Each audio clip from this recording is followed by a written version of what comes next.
Welcome to our channel. ఈరోజు కథ భర్తను దూరం పెడుతూ భర్త ఆఫీస్కి వెళ్ళగానే రోజు ప్రియుడితో శారీరక సుఖం పొందుతున్న భార్య. ఒకరోజు నిజం తెలుసుకున్న భర్త గుండె పగిలిపోయింది. ఒక మంచి ప్లాన్తో భార్యకు ప్రియుడికి దిమ్మ తిరిగి షాక్ ఇచ్చాడు. ఆ భర్త ఏం చేశాడంటే, ఆ రోజు సమయం సాయంత్రం 5 గంటలవుతుంది. ఆఫీస్ టైం అయిపోయింది. బండి తీశాను. ఏవో ఆలోచనలో ఉన్నాను. తను ఒక లిస్ట్ ఇచ్చింది తీసుకురమ్మని. అది ఉందో లేదో కూడా తెలీదు. జేబు తడుముకున్నాను. అమ్మయ్య, ఉంది. ఇంటి రోడ్డుకి దారి తీసిన నేను వెంటనే మార్కెట్ వైపుకి బైక్ తిప్పాను. ఆఫీస్ నుంచి నేను ఉండే ఏరియా సుమారుగా ఒక 10 కిలోమీటర్లు ఉంటుంది. అంటే ఈ మధ్య కాలంలో ఊరి శివార్లలోనే కాకుండా కొద్ది కిలోమీటర్ల వరకు అపార్ట్మెంట్లు వెలుస్తున్నాయి. అలాగే గేటెడ్ కమ్యూనిటీలు కూడా.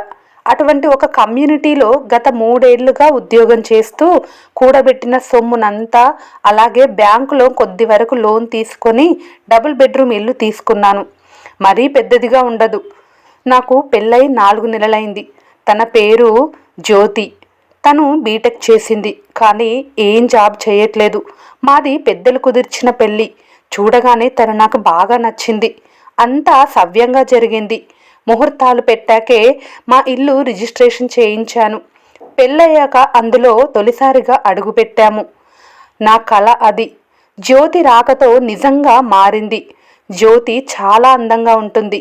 నేను మరీ అంత అందగాడిని కాదు. ఈ నెల రోజుల్లో నాతో తను పెద్దగా మాట్లాడింది లేదు. ఎప్పుడు చూసినా ఫోన్ పట్టుకొని ఉండేది.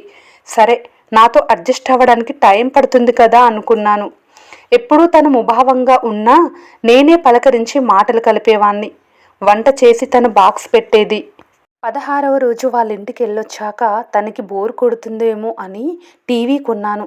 కొత్త గేటెడ్ కమ్యూనిటీ కదా, ఇంకా అన్ని ఇల్లులు అమ్ముడవలేదు. ఇరుగు పొరుగు కూడా పెద్దగా లేరు. తనకు రోజంతా పెద్దగా ఏమీ తోచదు కదా అని టీవీ చిన్న కాలక్షేపం కదా అని తీసుకున్నాను. ఒకరోజు ఏదైనా కాంపిటేటివ్ ఎగ్జామ్స్కి ప్రిపేర్ అవుతావా అని అడిగాను. అంటే తను ప్రిపేర్ అవుతే బుక్స్ తెస్తాను అన్నాను. తను వద్దు అంది. అలా రోజులు గడుస్తూ ఉన్నాయి. ఇక ఈ రోజుకి వస్తే ఇంట్లో సరుకులైపోతే చిన్న చీటీ రాసిచ్చింది తను, కావాల్సినవి తీసుకురమ్మని.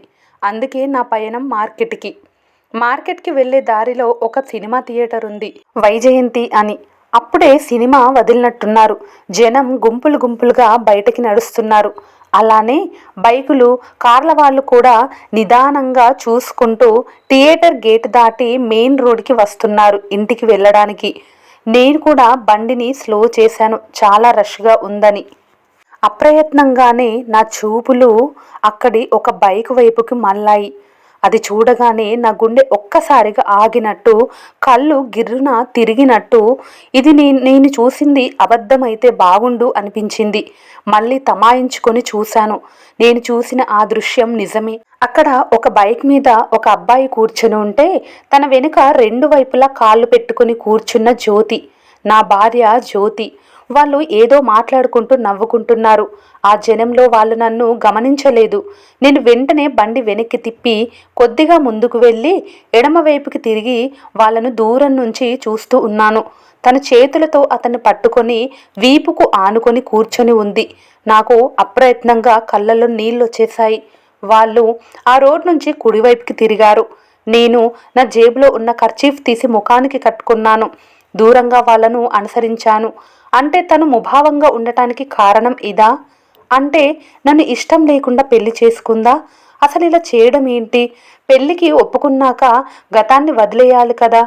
ఇంకొకరి జీవితంలోకి వచ్చాక పాత ప్రేమ మర్చిపోవాలి కదా. కానీ ఇలా సంబంధం కొనసాగించి నా జీవితంతో ఆడుకోవడం ఏంటి అని అనిపించింది. వాళ్ళు మా ఇంటి వైపు వెళ్ళారు. కమ్యూనిటీ దగ్గరికి వచ్చింది. నేను దూరంగా బండి ఆపి చూస్తున్నాను. మా ఇంటికి కొంచెం దూరంలో అతను బండి ఆపాడు. నాకు వాళ్ళు కనిపిస్తున్నారు. బండి దిగాక చేతులు కలిపి ఏదో చెప్పి వడివడిగా వెళ్ళిపోయింది జ్యోతి. నేను బైక్ తిప్పి దగ్గరలో ఒక పాన్ షాప్ ఉంటే బైక్ పక్కన పెట్టి అక్కడ నించొని సిగరెట్ తాగుతున్నాను. అతను వస్తూ బండి అక్కడే ఆపాడు. నా పెళ్లి ఫోటోలు వాడితో పంచుకొనే ఉంటుంది. నన్ను చూస్తే గుర్తుపట్టే అవకాశం ఉండటంతో సిగరెట్ పడేసి మళ్ళీ ముఖానికి కర్చీఫ్ కట్టుకొని నా బండిని ఆపి అక్కడ నిల్చున్నాను. అతను కూడా అక్కడే బండి ఆపి ఒక సిగరెట్ తీసుకున్నాడు. 6 అడుగుల ఎత్తు ఉంటాడు. జిమ్ చేస్తాడనుకుంటాను. టీషర్ట్ కండలు చూపించేదిలా ఉంది. పాన్ షాప్లో ఒక మధ్య వయసు వాడు, బయట నేను, అతను తప్ప అక్కడ ఎవరూ లేరు. వాడు సిగరెట్ వెలిగించి పొగ గుండెలకు లాగి వదిలాడు. అది రింగులు తిరుగుతోంది. సరిగ్గా వాడి జేబులో ఫోను రింగ్ అవుతోంది. జేబులో ఫోన్ చేతితో తీసుకొని హలో అన్నాడు. నేను ఊహించాను ఆ కాలు జ్యోతినే చేసి ఉంటుందని. నేను ఆఫీస్ నుంచి వచ్చేసరికల్లా ఇంటికి చేరుకునే మంచి ప్లాన్ వేసుకున్నారు. నాకు తెలిసి ఇది పెళ్ళైన వారం నుంచే మొదలై ఉండి ఉంటుంది. ఎందుకంటే పెళ్ళి, అలాగే పెళ్ళి తర్వాత గృహప్రవేశ హడావిడి అని చుట్టాలంతా ఇంట్లోనే ఉన్నారు. మరియు మా వాళ్ళు వారం దాకా ఇక్కడే ఉన్నారు. తర్వాత నుంచి ఇంట్లో తను ఒక్కతే ఉండేది.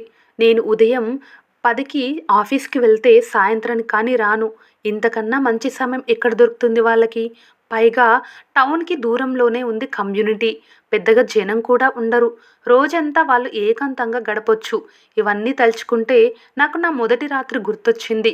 మళ్ళీ నా ఆలోచనలు కట్టిపెట్టి వాడి మాటలు వినడం మొదలుపెట్టాను. హా, లేదు, ఇక్కడే ఉన్నాను, పాన్ షాప్ దగ్గర. మీ ఆయన ఇంటికొచ్చాడా అని అడిగాడు వాడు. ఇలా మాత్రం బాగుంది. ఈ ప్రైవసీ మనకి మన కాలేజ్ టైంలో కూడా దొరకలేదు అని నవ్వాడు. భయంగా ఉండేది ఎక్కడ కలవాలన్నా. ఒకసారి లాడ్జికి వెళ్తే నువ్వేమో చాలా భయపడిపోయావు. ఇలా బాగుంది, చాలా థ్రిల్లింగ్గా. మీ ఆయన ఆఫీస్లో, మనం మీ వారి కొత్త ఇంట్లో. రేపు నీకు స్వర్గమే చూపిస్తాను. 11ంటికల్లా వస్తాను, ఓకేనా? ఉంటాను అని కాల్ కట్ చేశాడు. సిగరెట్ పడేసి బైక్ తీసి రివ్వున వెళ్ళిపోయాడు. నా మనసులో వేదన మొదలైంది.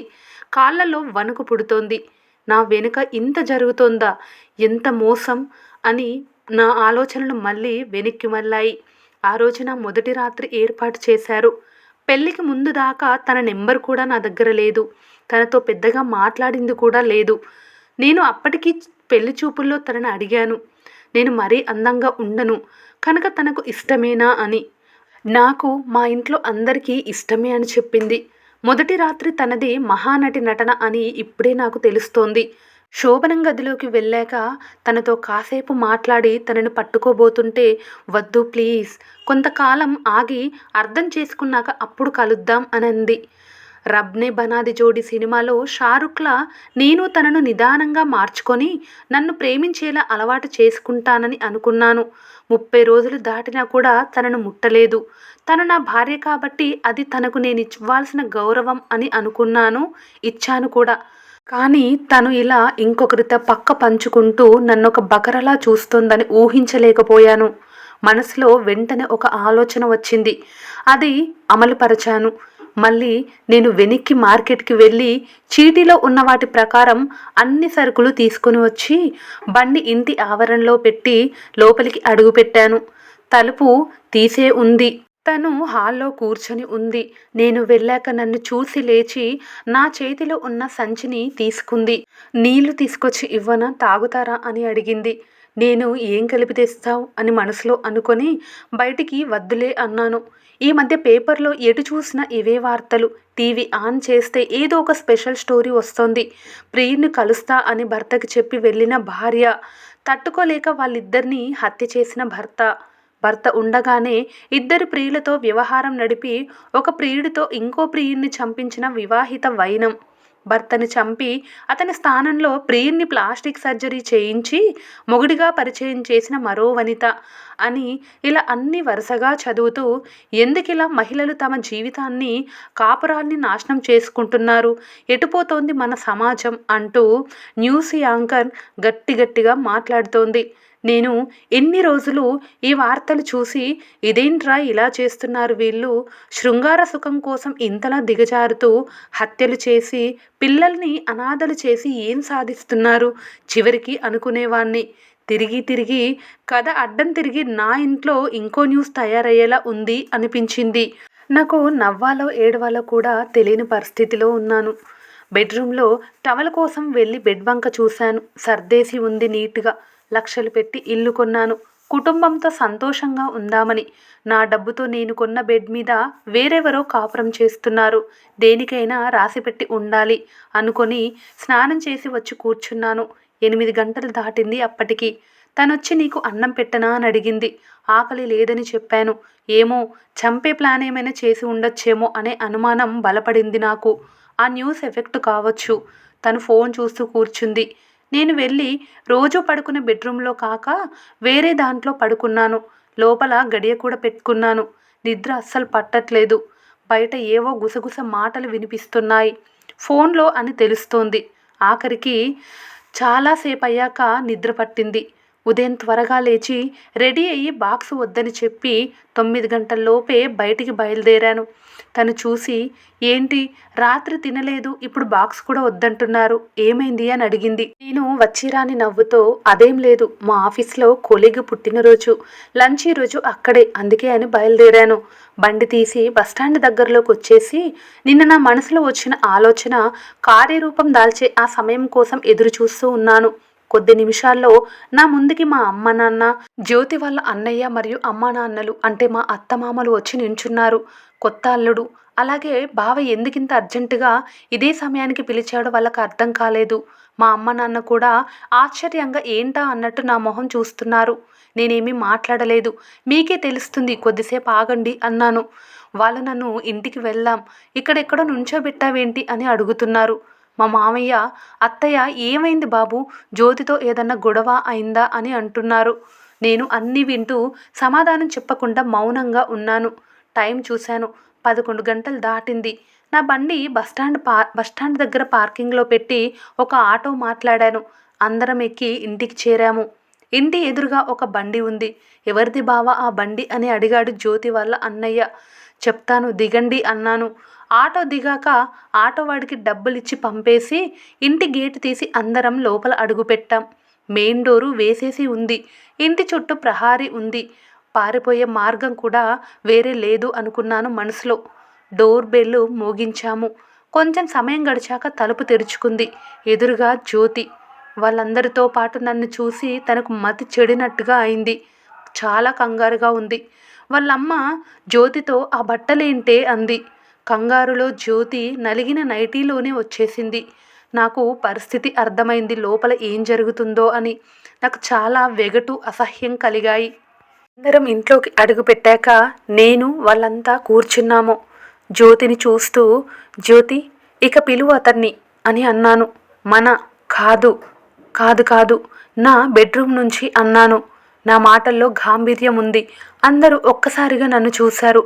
నేను అదే మాట మళ్ళీ అరిచినట్టుగా చెప్పాను. జ్యోతి బెడ్రూమ్లోకి వెళ్ళింది. తను మళ్ళీ వచ్చింది. తన వెనుక అతను ఉన్నాడు. అందరికీ నిన్న నేను ఫోన్లు చేసి ఈ టైంకి సరిగ్గా ఇక్కడ ఉండేలా రమ్మని ఎందుకు అన్నానో ఇప్పుడు వాళ్ళకి అర్థమైనట్టుంది. జ్యోతి అలాగే తన ప్రియుడు ఇద్దరూ తల దించుకొని ఉన్నారు మా ముందు.